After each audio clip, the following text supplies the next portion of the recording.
오늘 7장 1절에서 4절까지 말씀, 영적 지도자의 명예규율이란 말씀 제목으로 함께 나누도록 하겠습니다.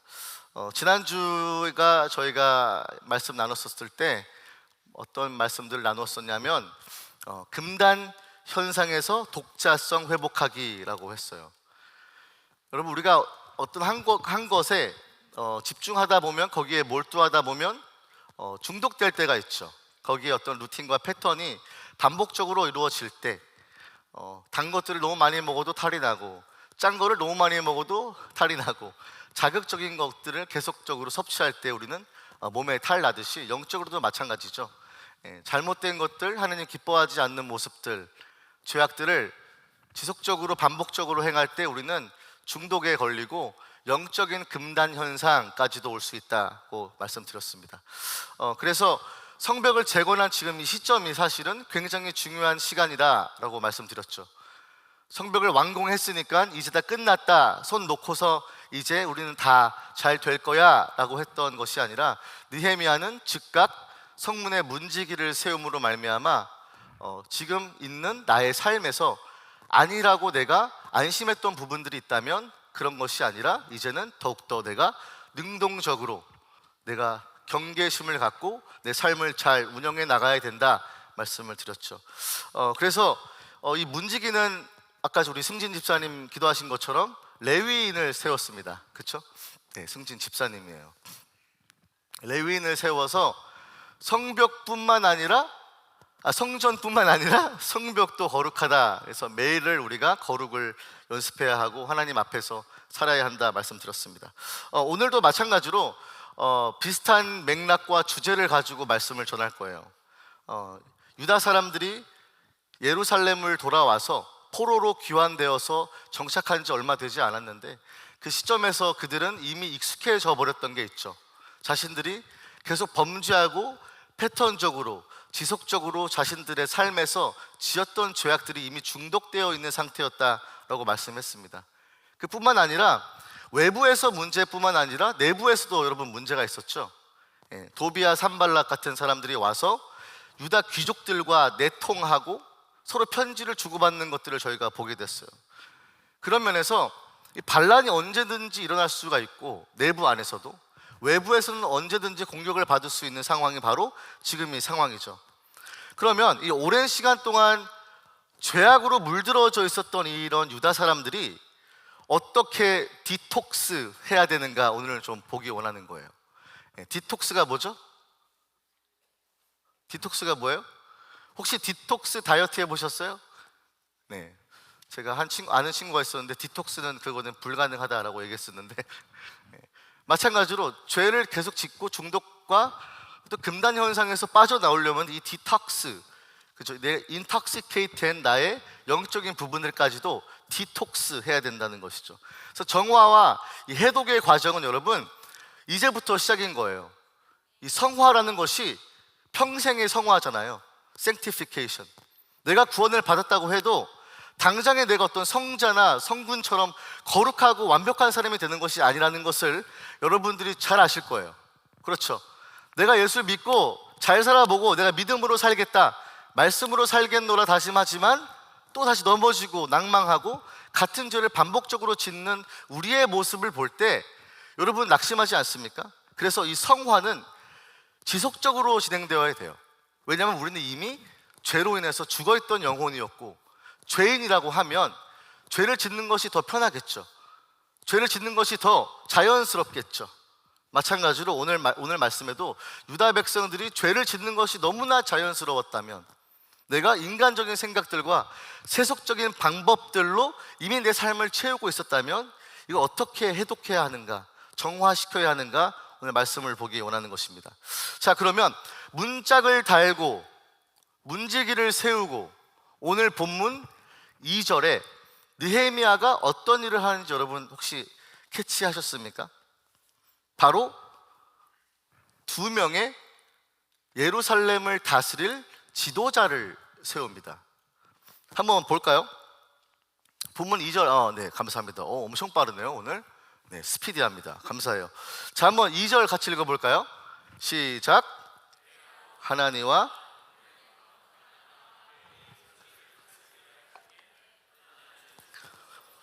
하나님을 경외함이 무리 중에서 뛰어난 자라. 자, 그러면 지금 느헤미야가 한 가지 오해받고 있는 것이 있었죠. 여러분 기억나세요? 도비아가 지속적으로 느헤미야를 두렵게 하고 편지를 보내면서 약간 협박하고 모함했던 내용이 뭐였죠? 네가 뭐가 되려고 하느냐? 뭐가 되려고 했다고 모함을 했죠? 왕. 예, 왕. 예. 네가 왕이 되려고 하느냐라고 얘기했죠. 그래서 제사장을 세워서 너가 뭔가 합법적으로나 공개적으로 왕이 되려고 한다는 모함을 갖고 있었어요. 느헤미야는 예루살렘 유다 총독입니다. 그렇죠? 총독이라면 자신이 다스릴 법도 한데 완벽하게 지어진 이 성벽을 이제는 예루살렘을 잘 운영하고 다스리면 될 것인데 본인이 다스리지 않아요. 대신 누굴 세웠죠? 2명의 사람을 세웁니다. 자신의 결백을 입증하고 싶었겠죠. 나는 여기서 왕이 되려고 하는 것이 아니다. 난 이 자리에서 나를 뽐내려고 하거나 나의 힘 자랑하려고 하는 것이 아니다라는 것을 오늘 이 2절에서 우리가 엿볼 수가 있죠. 느헤미야는 2명의 사람을 세웁니다.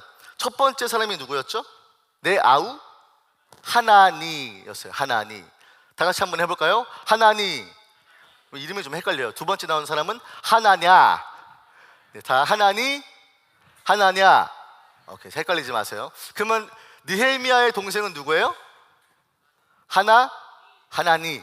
예, 하나님이 아니라 하나니예요. 자, 하나니는 아우라고 하는데 흥미로운 점은 예루살렘을 다스릴 통치할 어떤 권위와 힘을 위임했는데 하나니에 대해서는 특별한 수식어가 붙지 않아요. 설명을 하지 않습니다. 여러분 왜 그럴까요? 왜 하나니 아우한테는 특별하게 오늘 성경의 느헤미야가 기록하기로 여러 가지 설명들을 하지 않았을까요?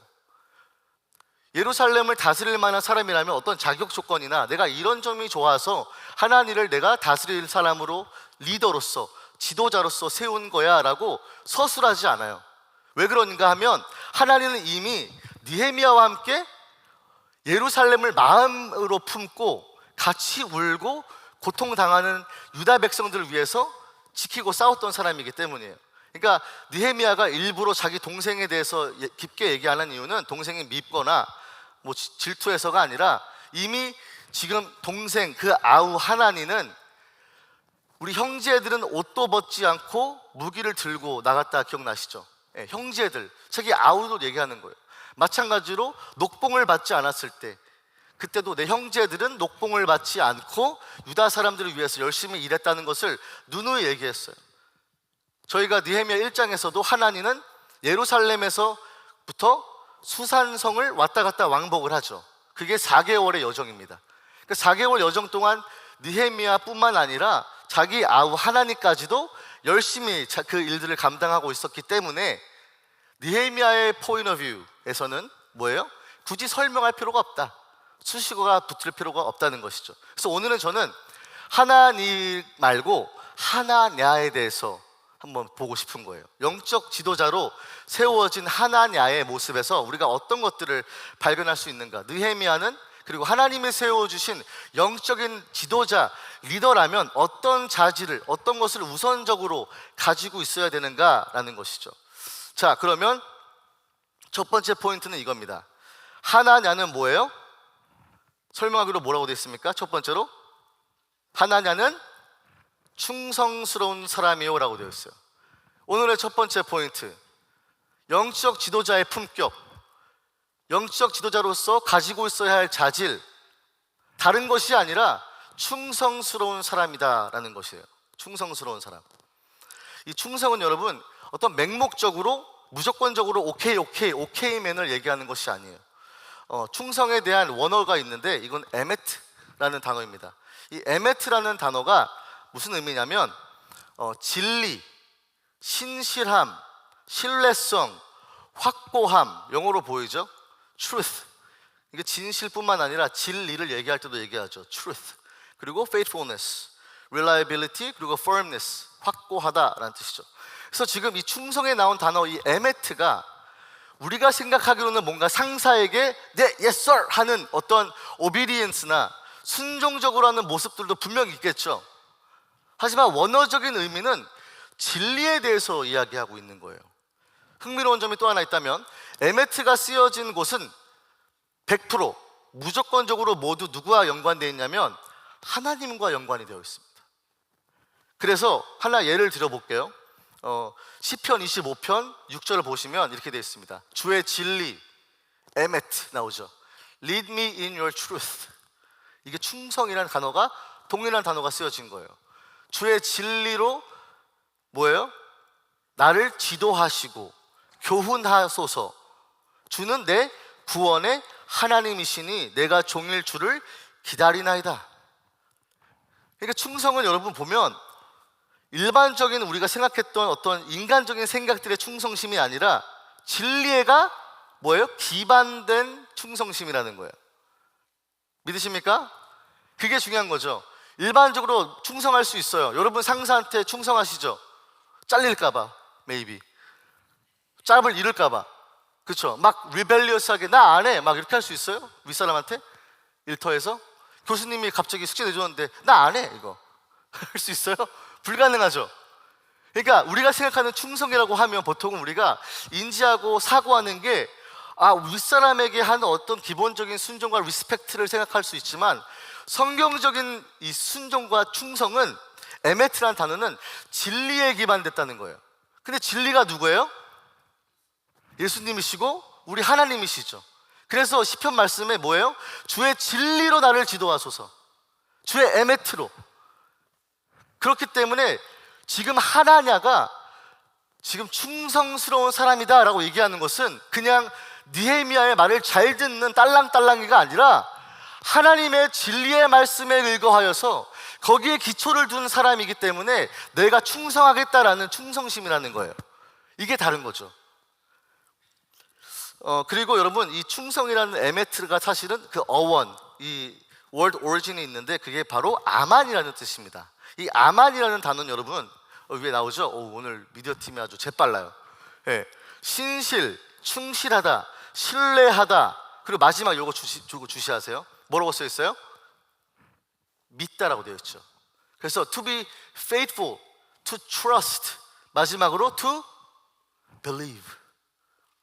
이게 에메트라고 우리가 봤던 하나냐는 충성스러운 사람이다. 충성은 근데 진리라는 뜻이고 진리의 뜻에서 그 원어를 진짜 끝까지 그 루트를 찾아가니까 뭐예요? 믿는 거에서부터 기반이 된다는 것이죠. 그러면 하나냐는 무엇을 믿는 사람이었다는 거예요? 하나님을 믿는 사람이었다는 것이죠. 느헤미야가 이제 유다 백성들이 돌아와서 성벽을 재건하고 완공했을 때 무엇을 이제부터 중요시 생각했는가? 하나님을 정말 믿는 사람이라는 거예요. 하나님을 진리로 여기고 하나님의 진리 가운데 지도받기를 즐겨하고 하나님의 말씀 따라 순종하고 충성하는 사람을 세운 게 바로 영적 지도자 하나냐였다는 것이죠. 왜냐하면 지금 이 세상에, 지금 이 자리에서, 지금 유다 사람들이 있는 예루살렘과 그 땅에서는 하나님을 믿는다고 하지만 진짜 충성심이 없어요. 유다 귀족들은 대적자 도비아와 내통하고 앉아있고 돈만 좀 있다는 사람들이 곡식들을 다 모아놓고 고리대금, 너와 나의 연결 고리대금 기억나시죠? 고리대금 착취하면서 돈 쪽쪽 빨아먹고 있는데 하나님을 믿는다고 하는 자들이, 하나님의 언약 백성들이 나도 하나님 믿어, 여호와 하나님을 진리 하나님인 걸 나도 믿어 라고 하면서 자신의 삶은 그렇지 않았기 때문에 하나냐가 영적인 지도자로 세워진 이유는 바로 진리 가운데 하나님을 충실하게 믿었는데 이 충성심은 다른 것이 아니라 내가 믿는 여호와 하나님은 신실하신 하나님이시고 그 진리 하나님만이 우리 유다 백성들의 부흥을 다시 가져오실 것이고 내 신앙의 개혁을 하고 회개가 터져나오게 하시는 분은 누구예요? 하나님이시라는 거예요. 믿으십니까? 믿으십니까? 이걸 믿는 사람만이 여러분 진짜 나의 믿음과 나의 생활이 일체가 되는 거예요. 일치가 되는 거예요. 그래서 정말 느헤미야가 아무나 세우진 않았을 거 아닙니까? 뜬금없는 사람을 세우진 않았을 거 아니에요. 예루살렘을 이제부터 다스리고 하나님께로 이끌어 가야 될 영적 지도자를 세우는 그 자리에 왜 하나냐가 갔는가 봤더니 바로 이거예요. 충성심이라는 거예요. 이 충심이 다른 게 아니라 하나님을 믿는 믿음에서, 왜냐? 그분이 진리이시기 때문에.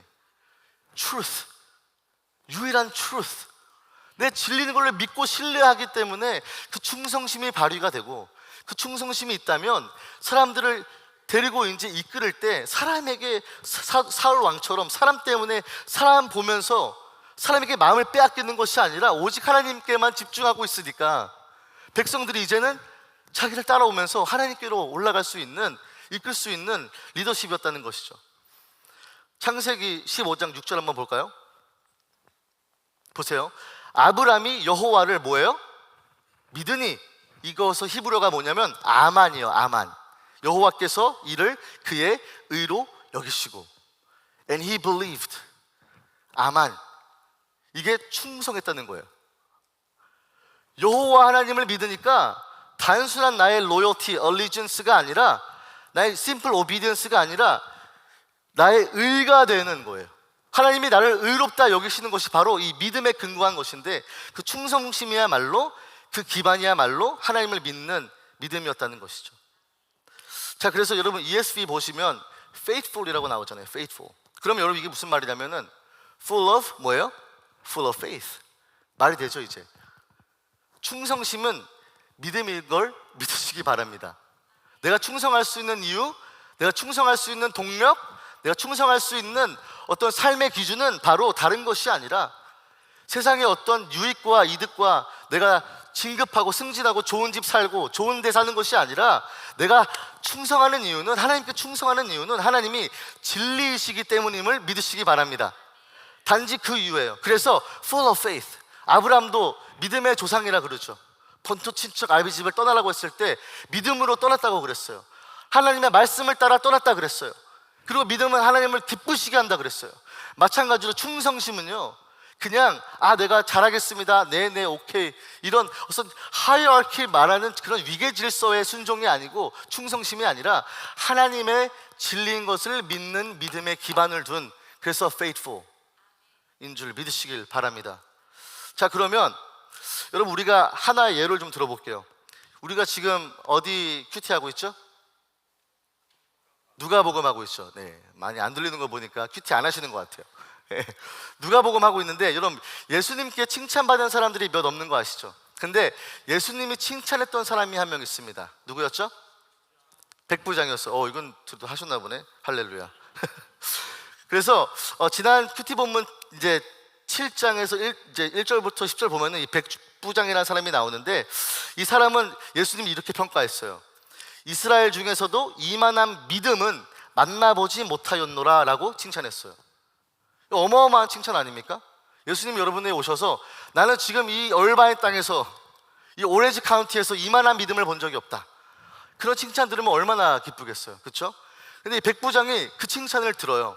왜? 에메트, 믿음 때문이죠. 그러면 여러분 이제 7장 6절 한번 먼저 보겠습니다. 어떻게 해서 칭찬을 들은 것인가? 예수께서 함께 가실새 이에 그 집이 멀지 아니하여 백부장이 벗들을 보내어 이르되 주여 수고하시지 마옵소서, 내 집에 들어오심을 나는 감당하지 못하겠나이다 그래요. 감당하지 못하겠대요. 자기 하인이 죽게 생겨서 병에 걸렸는데 여호와 하나님 아니 예수 그리스도가 나왔을 때 뭐라 그래요? 내 집에 오는 것까지도 감당하지 못하겠다. 그리고 7절로 가죠. 7절로 이렇게 말하죠. 그러므로 내가 죽게 나아가지도 감당하지 못할 줄을 알았나이다. 뭐라 그래요? 말씀만 하사 그래요.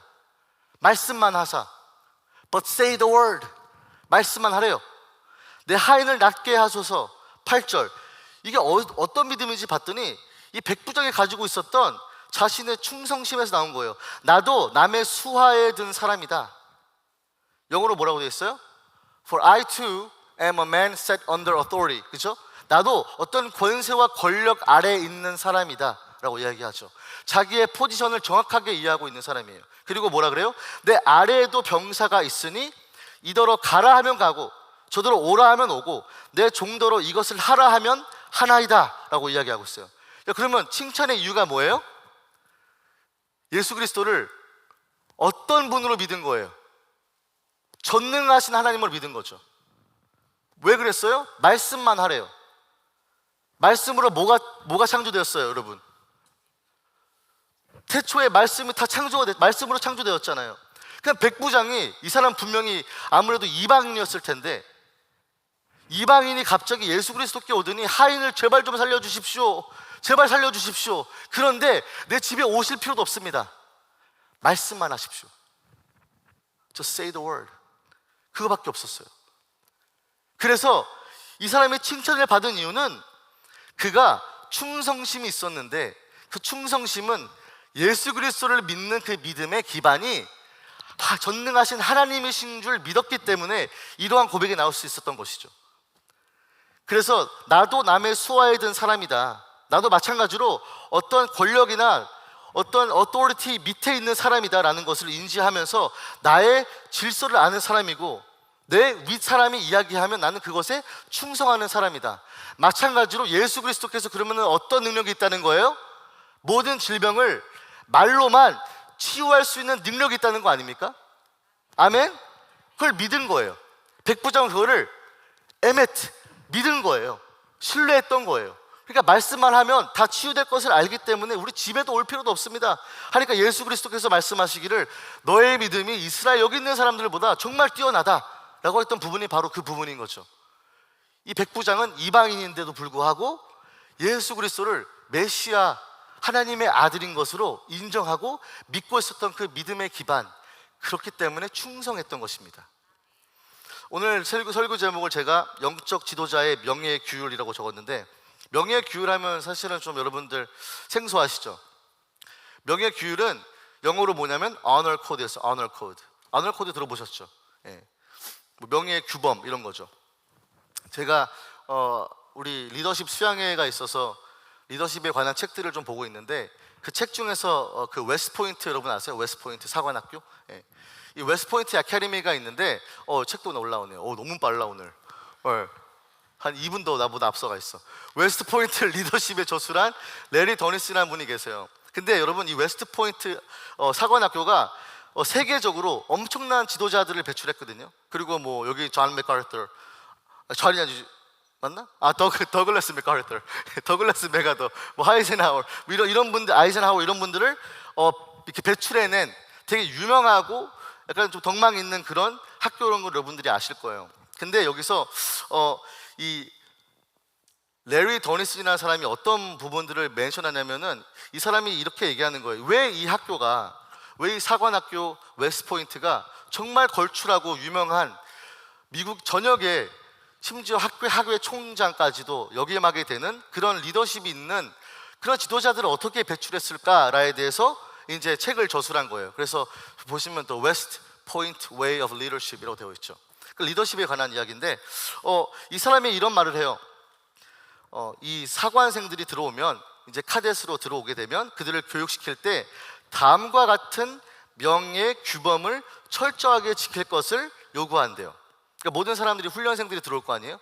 그럼 훈련생들은 이 한 가지 어떤 맥심을 가지고 이 명예 규율, 명예 규범, 언어 코드를 가지고 그것을 철저하게 주입시키고 교육시킨다는 것이죠.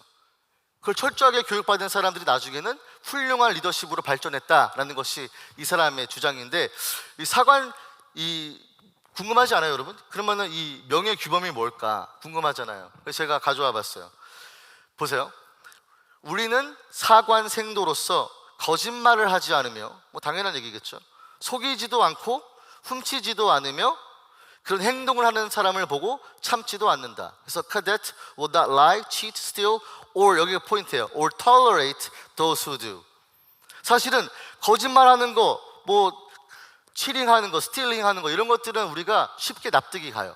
그렇죠? 다 일반적으로는 그런 건 나쁜 일이야 라고 생각을 하고, 뭐 명예 규범이랄까지 이렇게 거창하게 할 필요 없이 이거는 하면 안 되는 일이라는 것을 알고 있단 말이에요. 근데 이 저자가 하는 말이 뭐냐면, 이 세 개의 항목은 사람들이 너무나 잘 지킨대요. 근데 저 네 번째 항목이 문제라는 거예요. Will not tolerate those who do. 여러분, 훈련생으로 군인이 같이 들어가게 되면, 사관생으로 들어가게 되면 같이 땅바닥도 구르고 힘들게 같이 훈련도 하고 전우 같은 관계지 않습니까? 근데 전우 관계라다 보니까 서로가 너무나 끈끈이 친해져 있던 릴레이션십이 빌딩이 됐어요. 라포라고 하나요, 보통? 이렇게 뭐 어떤 릴레이션십이 빌딩이 됐는데, 그러다 보니까 저 마지막 항목에 계속 걸리는 거예요. 내 옆에 있는 전우와 친구가 스틸링하거나 거짓말을 하는 걸 봤어요. 그런데 나의 개인의 릴레이션십 때문에 이 사람을 고발하지 못하는 거예요. 그러니까 이 네 번째 항목에서 다 걸리게 되는 거죠. 왜냐하면 대다수의 사람들이 친구를 배신하면 안 된다는 원칙과 함께 성장했기 때문이고, 이와 같이 우리 경험을 통해서 우리가 관계가 있기 때문에 이 사람은 내가 좀 커버 쳐줘야 된다라는 생각들이 갖고 있다는 것이죠. 우리가 여러분 예전에도 얘기했지만 도비아가 갑자기 선행을 하는 사람으로 등극했던 거 기억나시나요? 예. 기가 막히지 않습니까? 사람이 인간의 죄성은 다 똑같아요. 그러니까 도비아가 갑자기 선행을 한다고 유다의 귀족들이 느헤미야에게 얘기하죠. 이게 무슨 말이에요? 나는 도비아와 관계가 긴밀한 관계를 갖고 있으니까 난 이 사람을 익스포즈 할 수 없어, 위슬 블로우 할 수 없어. 왜냐하면 얘는 나랑 한 배를 탄 사람이기 때문이죠. 그래서 이 사관학교에서 이 네 번째 will not tolerate those who do, 그런 일을 하는 사람을 tolerate 하지 않겠다라는 말은 사실상 관계가 깊은 사람일수록 더더욱 힘든 항목이 바로 이 항목이에요. 근데 이 레리 더니슨이 하는 말이 뭐냐면, 이 네 번째 항목을 정말 지켰을 때 진정한 리더십이 나온다는 거예요. 왜냐하면 그때 결정적으로 힘들지만 그 네 번째 항목을 지켜갔을 때 바로 오른쪽을 선택하게 되는 것들을 보게 된다는 것이죠. 그래서 저는 이 포인트가 굉장히 정말 마음에 와닿는 게 뭐냐면은 이런 거예요. 그들은 이 같은 경험을 통해 조직이 공유하는 가치, honor code, 그들이 공유하는 가치가 동료에 대한 개인적인 충실성보다 더욱 중요하다는 사실을 깨닫게 된다는 거예요. 그럼 여러분들에게 이제 물을게요. 여러분들의 충실성은 개인적인 관계보다 하나님을 영화롭게 하고, 오늘 나온 하나냐 영적 지도자가 충성심 뭐였어요? 하나님을 믿는, 진리로 믿는 기반을 둔 믿음이었다라고 얘기했죠. 그러면 하나님의 백성으로서 하나님을 믿는 공유된 우리의 가치가 이게 중요한지, 아니면 여러분들이 갖고 있는 개인적인 릴레이션십의 관계가 더 중요한지를 여러분들이 한번 비교해 보세요. 어디가 더 무거운지 보세요. 보이는 관계이기 때문에 내 사람이랑 내가 친하고 내 사람에 있는 나의 관계를 허물어지면 불편해지고 더 상처받을 수 있기 때문에 우리는 그 관계를 때로는 좌시하거나 못 본 척할 때가 많다는 것이죠. 근데 하나냐는 그런 사람이 아니었죠. 그의 충성심은 공유된 가치, 하나님을 지극히 사랑하고 하나님만을 섬기고 거룩한 하나님의 백성으로서 하나님의 말씀 따라 사는 것이 공유된 가치라는 것을 믿었기 때문에, 그 충성심 때문에 자기들 있는 다른 귀족들은 다 도비아랑 내통하면서 돈을 열심히 벌어가고 있지만 그것에 함께 조인하는 것이 아니라 내가 갖고 있는 나의 공유된 가치는, 내가 갖고 있는 진정한 value는 하나님을 믿는 믿음이라는 것을 갖고 있었기 때문에 하냐냐가 충성스러운 사람이었다라고 평가가 된 것이죠. 자, 그러면 두 번째 포인트로 갑니다. 오늘 본문 2절 한번 보세요. 본문 2절에 이제 하냐냐는 충성스러운 사람이요, 그 다음에 뭐라고 나오죠? 하나님을 경외함이 무리 중에서 뛰어난지라라고 되어 있어요. 두 번째 포인트는 그러면 이거겠죠? 영적 지도자의 품격 두 번째는 경외함이 뛰어난 자다라는 것이죠. 예전에 제가 경외에 대해서 한번 말씀드렸는데, 이 경외 야레라는 뜻은 하나님과 접목되고 연관되었을 때는 심판주이신 하나님을 두려워하는 마음에서 오는 것이 바로 야레라 그랬어요. 야레. 그렇다면 느헤미야가 성벽 재건을 위해서 세운 지도자 하냐냐가 왜 지도자로 등극이 되었을까? 왜 유다 백성들을 다스릴 만한 어떤 자질이 있었기에 그가 올라갔을까? 첫 번째로는 하나님을 충성스럽게 믿는 사람이었고, 두 번째는 뭐예요? 하나님을 경외하는 자였다라는 것이죠. 근데 이 경외가 일반적으로 하나님을 너무 공포스러워서 진노의 하나님이 나를 심판하실까봐, 나를 치실까봐 두려운 그런 정도의 두려움이 아니라 어떤 거예요? 경외심은 창조주 하나님이신 하나님께서 나중에 심판주로 오신 하나님을 또한 연관 지어졌기 때문에 이 세상에서 오는 어떠한 두려움보다 결국에는 나를 심판하실 분이 하나님이시다라는 거에 대한 경외함이겠죠. 그래서 느헤미야 여러분 1장 5절 보시면 느헤미야가 이렇게 이야기합니다. 느헤미야의 기도예요. 이게 예전에 한번 다뤘었는데 혹시 기억나실지 모르겠어요. 느헤미야가 이런 기도를 하죠. 이르되 하늘의 하나님 여호와 크고 두려우신 하나님이여 라고 시작을 해요. 그러니까 느헤미야는 이제부터 유다 사람들을 다스릴 영적 리더를 볼 때 어디에 관점을 두고 있었는가 봤더니 느헤미야 자신의 기도에 나오는 거예요. 하나님을 정말로 크고 두려운 자로 인식하고 믿고 있는 자인가, 그 자질을 본 것이죠. 행정적으로 뛰어나거나 말주변이 좋거나 어떤 카리스마틱한 리더십이 아니라 느헤미야가 집중했던 것은 여호와 크고 두려우신 하나님을 정말로 경외하는 사람인가를 본 것이죠. 그래서 Great and Awesome God이라고 나오죠. 그리고 느헤미야 4장 14절입니다. 느헤미야 4장 14절에 이렇게 되어 있죠. 내가 돌아본 후에 일어나서 귀족들과 민장들과 남은 백성에게 말하기를 너희는 그들을 두려워하지 말고, 보였어요? 그들을 두려워하지 말고, 또 나오죠. 지극히 크시고 두려우신 줄을 기억하라 라고 되어 있어요. 그러니까 느헤미야는 초지일관 똑같았어요. 자신이 어려운 상황의 레벨의 강도가 점점 높아졌을지라도 느헤미야는 자신의 하나님을 경외하는 것을 타협하는 사람이 아니었어요. 지극히 높으신 하나님이 계시기에 내 상황이 두렵고 떨리겠지만 지금 내가 맞닥뜨린 상황이 내가 해결할 수 없는 부분이고 내가 심지어 죽을 수도 있는 고비를 넘어야 하는 그런 어려운 상황이겠지만 뭐예요? 그들을 두려워하지 말고 지극히 높으신 하나님을 두려워하라. 그러니까 느헤미야는 마음에 꽂혀있던 것은 내가 지금부터 이제 다시 수산성으로 돌아가서 수산국에 있는 왕에게 다시 보고도 해야 되고, 그렇죠? 이제 돌아온다고 했으니까 보고도 해야 되고 자리를 비워야 되는데, 이 유다 사람들을 정말로 영적으로 이끌 사람이 누군가, 다른 것으로 기법, 기술이 탁월한 사람들이 아니라 결국에는 하나님을 지극히 높은 여호와 하나님을 경외하는 사람인가를 봤던 것이죠. 여러분들이 만약에 여러분의 리더를 뽑자면 어떤 것을 뽑고 싶습니까? 제가 이거를 우리 리더 수양회 때 했었거든요. 여러 가지의 반응들이 있었습니다. 한 친구는 우리 공동체를 위함이라면 나는 아무것도 할 필요가 없다라고 했던 친구가 있어요. 그 친구는 지인이에요. 나는 어떤 리더십, 나는 우리 공동체 행복이라면 난 다 필요 없어, 이런 리더십도 있었고, 어떤 친구들은 어떤 카리스마틱한 또 독재적인 리더십을 선호한다. 그래서 나는 책임까지 지는 리더십이 좋다, 이런 리더십도 있었고, 그래서 여러 가지 리더십이 있는데, 저는 그래서 이 느헤미야가 예루살렘의 이 성을 지키고 다스려야 할 리더를, 그 자질을 봤을 때 단 두 개였단 말이에요. 충성스러운 사람, 그리고 하나님을 경외하는 사람. 이게 다른 모든 것보다 우선순위로 뒀다는 것이죠. 여러분들도 그런 마음과 그런 자세로 우리 공동체를 세워 나가야 되겠죠. 뭐 기술적으로 탁월하거나 행정일이 빠르거나 일처리가 좋은 사람이 아니라 결국에 뭐예요?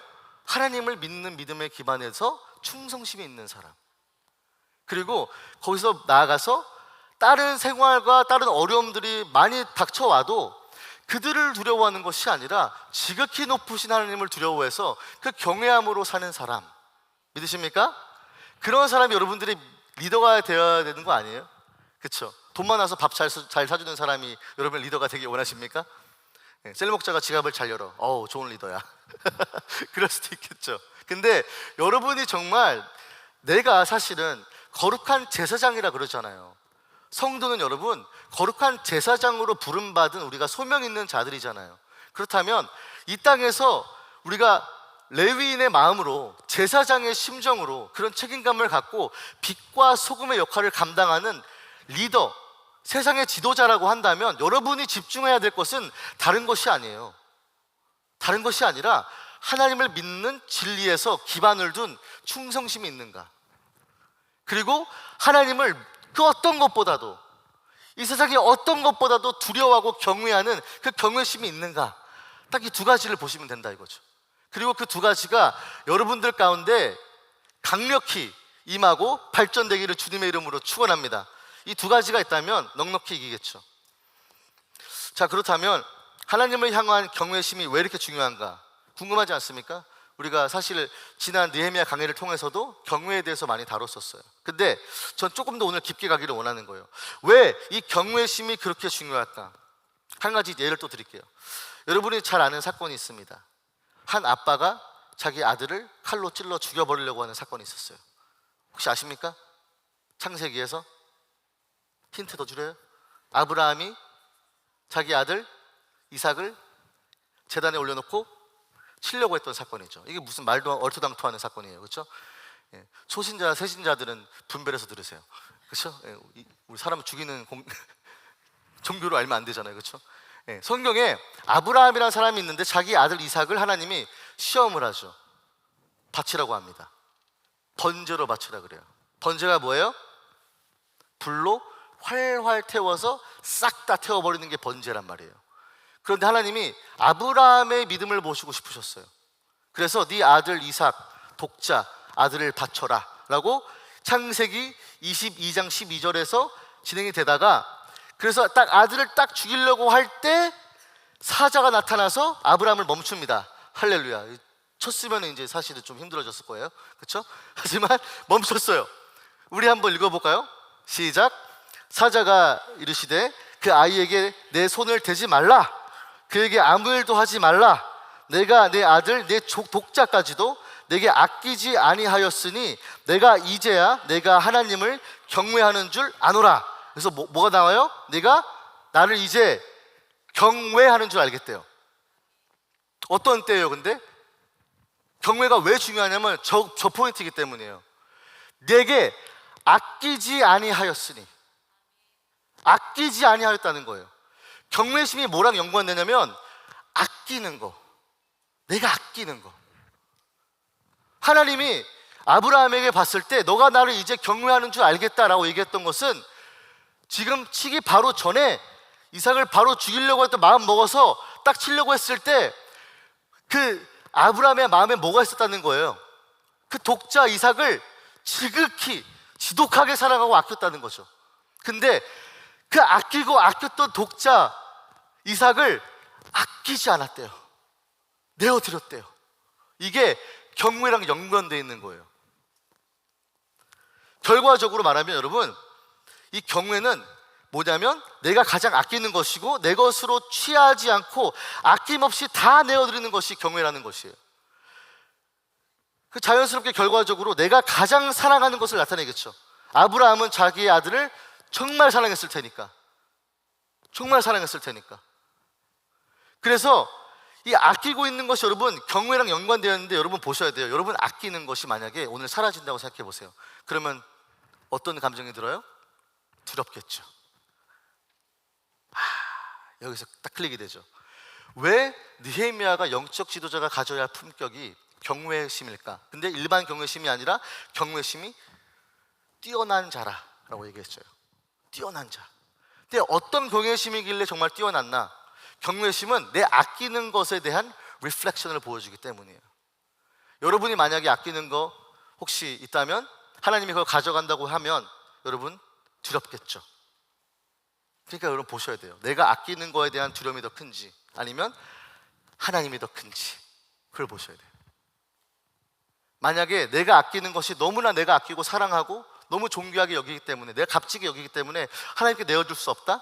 그러면 거기서는 하나님의 경외함이 없는 거죠. 아브라함은 아끼는 것을 바치고 내려놓으려고 했을 때 내가 그제서야 내가 나를 경외하는 줄 알았다 라고 이야기합니다. 우리는 여러분 매일 그래서 세상의 유혹과 시험들을 만나게 됩니다. 하나님의 경외심은요 또 이런 유익이 있는데 그게 뭐냐면 한 가지 예를 들면 모세가 시내산에서 뭘 받죠?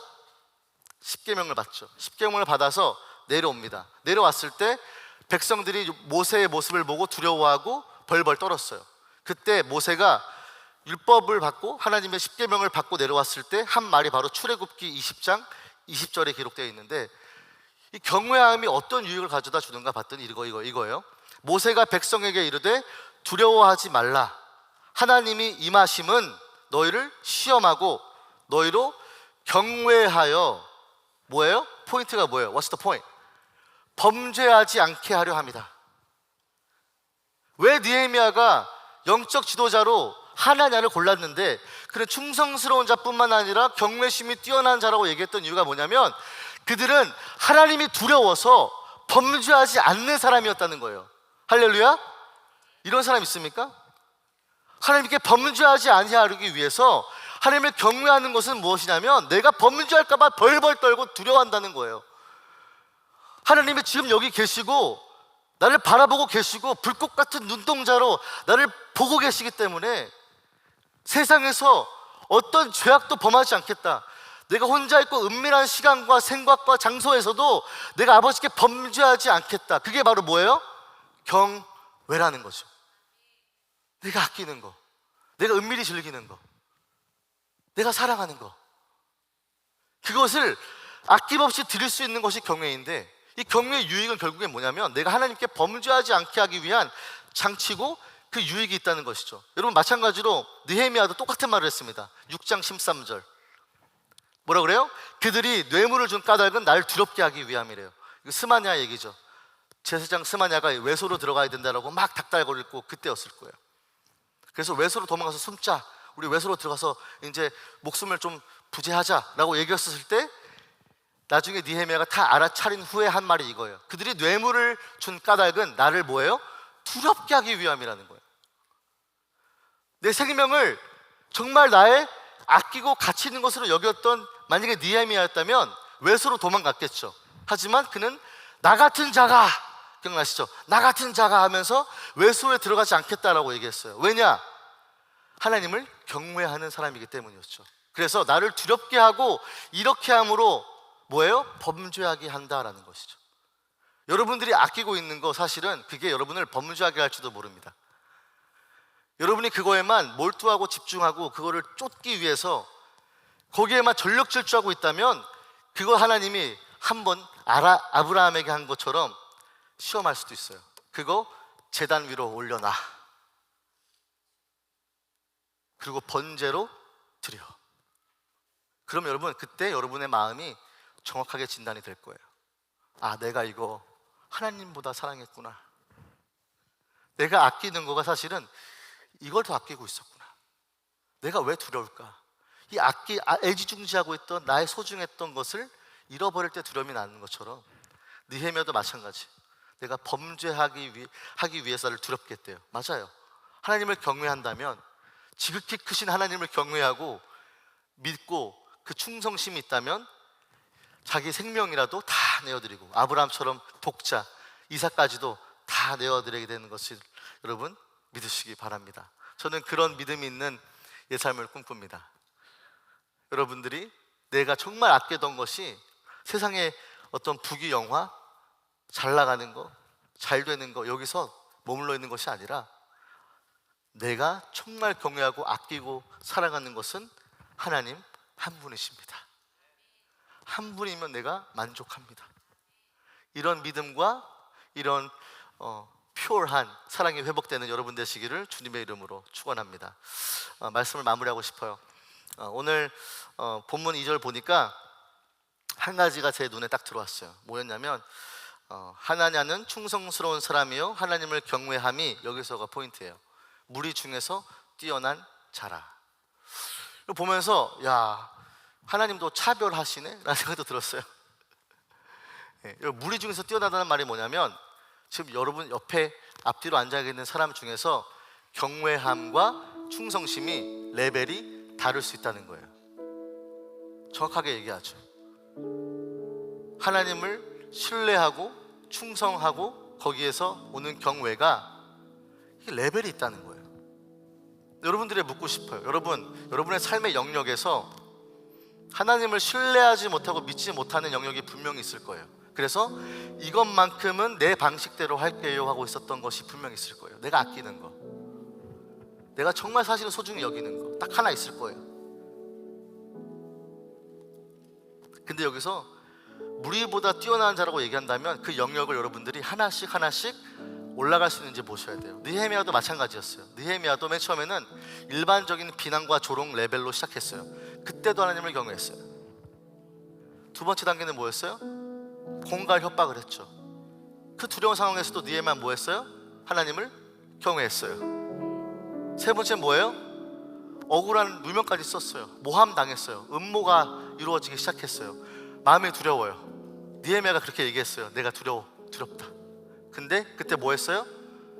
지극히 높으시고 크신 여호와 하나님을 경외했어요. 마지막으로 이제 목숨마저도 잃을 수 있는 상황이었어요. 레벨 강도가 올라가죠. 비난에서 강도가 목숨까지 간 거예요. 느헤미야는 그 상황에서도 하나님을 뭐 했어요? 동일하게 경외했다는 거예요.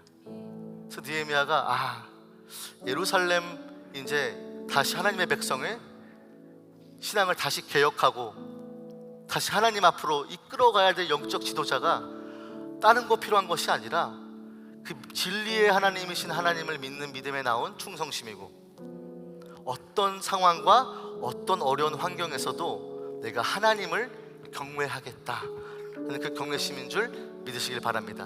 여러분의 삶의 영역에서 저는 그래서 경외심이 무리들보다 뛰어난 자들이 되기를 원해요. 내가 원래 어제 나의 경외심이 오늘 나의 경외심이 더 커졌으면 좋겠어요. 여러분들이 오늘의 경외심이 내일 여러분이 하나님이 갖고 있는 경외심이 커졌으면 좋겠어요. 이 시간 다 함께 일어나서 좀 기도하기 원합니다.